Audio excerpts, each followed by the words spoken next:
Kan dhaggeeffataaf daawwataa jirtan Keelloo Miidiyaadha. Nagaan keenya bakka jirtan maratti isin haa dhaqqabu jechaa oduu irraan isinitti hima. Hiriirri mormii ajjeechaa suukanneessaa mormuu yuunivarsiitiilee keessatti jabaatee har'as guyyaa lammaffaaf adeemsifameera. Itoophiyaa keessatti yakki waraanaa bal'aan waraana mootummaan faannoo fi loltoota adda addaan uummata irra dhaqqabu hawaasa guutummaa obsa fixachiisuun mormiitti kaaseera. Mootummaan Itoophiyaa hawaasa karaa adda addaa dallansiisee jira. Biyyattii keessatti uummanni harka caalu mootummaan miidhameera. Qonnaan bulaatti gibira dabaluu, biqiloota hundee lakkaa'ee gibira kaffalchiisuu dabalatee yaaddoo guddaan qonnaan bultootatti uumameera. Magaalaa keessatti ammoo hawaasa irraa mana diiguun misooma koriidarii maqaa jedhuun kallattii garaa garaan uummata boosisaa jira. Manni uummataa diigamuun magaalaa keessaa bakkeewwan hedduutti uummanni akka mootummaa balaaleffatu taasiseera. Kun ta'ee mootummaan dirqama isaa ba'achuu hanqachuun nageenya uummataa eegsisuu dadhabuun qe'eetti abbaa faatii Oromoo salphachuun ilmi Oromoo meeshaa maleessi loltoota faannoon qalamuun hawaasa haalaan dallansiisuun gara hiriira mormiitti ce'iseera. Akka kanaan yuunivarsiitiilee Oromiyaa keessa jiran hedduun hiriira ba'uun balaaleffannaa ajjeechaa suukanneessaa agarsiisaa jirani. Akka kanaan har'a ganama irraa eegaluun yuunivarsiitii Madda Walaabuu, Wachaamoo, Waraabee, Jimma kaampaasii Aggaaroo, Amboo kaampaasii Walisoo fi akkasuma manneen barumsaa sadarkaa lammaffaa Gincii, Sibuu Siree fi mana barumsaa sadarkaa lammaffaa Shalaqaa Jaatanii Alii keessatti ajjeechaa balaafamaa adeemsifamaa jiruun mormuun barattoonni sagalee isaanii dhageessifataniiru. Odeessa keenya itti aanuun faannoon Wallagga Ba'aa aanaa Limmuu Galiilaatti ijoollee 4 ukkaamse keessaa 3 qalee ajjeesuuf gabaafame. Torban darbe keessa godina Wallagga Ba'aa aanaa Limmuu Galiilaa magaalaa Fiixee Baqqoo jedhamu keessatti ijoolleen 4 gabaadhaa osoo galanii finxaaleeyyii faannoon qabamanii achi buuteen isaanii dhabamee ture. Maqaan ijoollee butamanii Eeyyu'eel Gaarradoo, Tolasaa Gaarradoo obboloota lamaa yoo ta'an Eeliyaas Dhaabaa, Soorumaa Raggaasaa ka jedhaman turani. Ergasiin finxaaleeyyiin dheengadda maatii ijoolleetti bilbiluun qarshii miliyoona 1.5 galchaa ijoollee keessan isinii gadhiisnaa jechuun gaafataniiru. Maatiinis dhuguma si'anii biyyi maallaqa walitti buufatee erganiifi isaanis jalaa callisan ijoolleen isin deebinee jedhan. Gabaasa maddeen hawaasaa irraa argameen garuu ijoolleen butaman 3 yommuu qalaman isaan keessaa mucaan maqaansaa Tolasaa Gaarradoo jedhamu miliqee ba'uu himameera.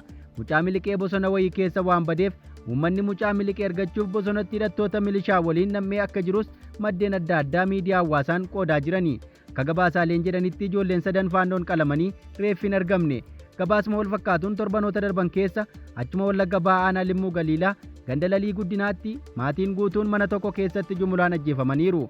Maqaan isaanii Moosisaa Gammadaa, Shittaayee Fayisaa, Jiraataa Mooyisaa, Xuruu Mooyisaa ka jedhaman maatii abbaa warraa fi haadha warraa ijoollee isaanii dabalatee ajjeefamuuf gabaafame. Kanneen madaa'an keessaa ammoo Hayyalaa Dureessaa, Kabbabuu Dhufeeraa, Dhugaasaa Qana'ii ka jedhaman ta'uu gabaasichi ibseera.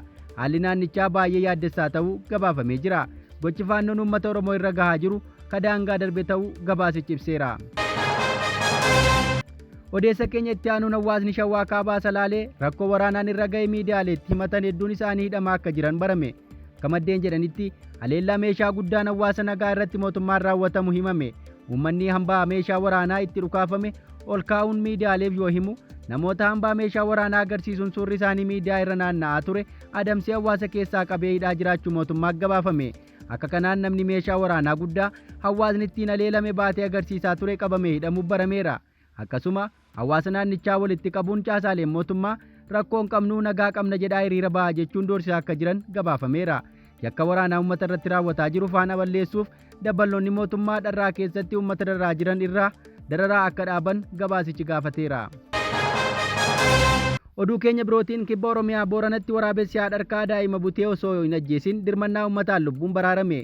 Boorana aanaa Miyoo ganda horsiise bulaa dhakkaa roobaatti waraabessi haadha jalaa daa'ima butee otoo hin nyaatin birmannaa hawaasaatiin waraabessa irraa buusuun lubbuun baraaruun danda'amuu himame.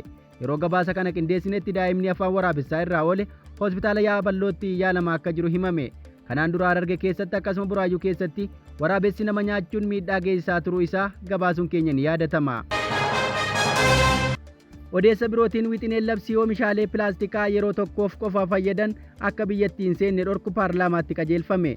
Manni maree ministeerotaa wixinee labsii oomishaalee pilaastikii yeroo tokkoof qofa oolan gara biyyaatti akka hin seenne dhorku mana maree bakka bu'oota uummataatti qajeelchuu ibsame.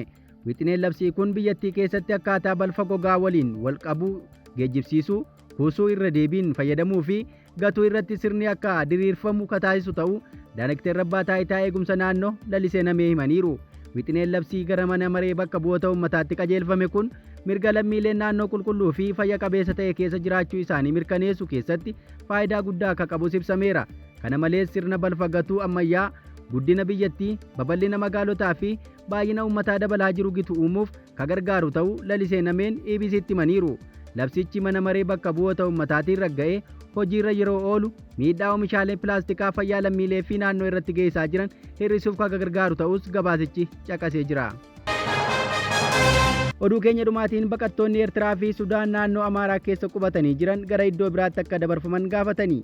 Naannoo Amaaraatti walitti bu'iinsa humnoota nageenyaa mootummaa fi hidhattoota faannoo gidduu deemaa jiruun baqattoonni Eertiraa fi Sudaan kaampii baqattootaa garaagaraa keessatti argaman lubbuun isaanii balaaf saaxilamuu himan. Hidhattoonni guyyaa guyyaan da'oo baqattootaa irratti haleellaa akka raawwatan kan eeran baqattoonni Eertiraa fi Sudaan kunneen gara naannoo nageenya fooyya'aa qabutti akka dabarfaman gaafachuu isaanii marsariitiin ni humanitarian gabaaseera. Godina Kaaba Gondaritti kan argamu kaampiin baqattootaa Almaawaach keessatti hidhattoonni irra deddeebiin saamicha, uguraa fi haleellaa akka raawwatan marsariitiin kun baqattoota Eertiraa irraa odeeffachuu ibseera. Baqattoonni tokko tokko kaampii keessa osoo jiranii rasaasaan rukutamuu, kaan ammoo moobaayilaa fi maallaqni isaanii irraa fudhatamuun miidhaa qaamaa akka irra gahe eereera. Akka gabaasa kanaatti baqattoonni 9 kaampii Almaawaachaa keessa jiraatan waggaa kana keessa ajjeefamaniiru. Egaa dhaggeeffattoota keenyaa odeeffannoon har'aaf qabanne kana fakkaataa akka torbee dhufuun akka walitti deebinutti nagaan nuuf tura.